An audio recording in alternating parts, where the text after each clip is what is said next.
మాకి పవిత్రమైన జన్మనిచ్చిన మా మాతాపితరులు, మా తల్లి తండ్రి పాదపద్మములకు శిరస మనస వాచ కర్మణ సాష్టాంగ ప్రణామాన్ని సమర్పిస్తూ ఈ వేదిక మీద మాట్లాడుతున్నారంటే అక్షరాన్ని ఇచ్చి ఆ జ్ఞానాన్ని ఇచ్చిన మా గురుదేవుల పాదపద్మములకి నమస్కరిస్తూ, అలాగే గర్భగుడి నుంచి అమ్మ గర్భం పేరు కూడా గర్భగుడే, మనందరం ఆ గర్భగుడి నుంచే వచ్చాం. ఆ భారత పాదపద్మములకు శిరస మనస వాచ నమస్కరిస్తూ ఎంతో ఆనందం.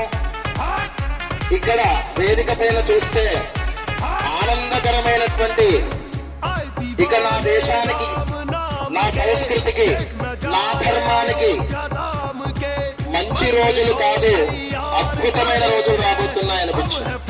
అక్కడ పేర్లు చూస్తేనే అర్థం. అలాంటి పేర్లు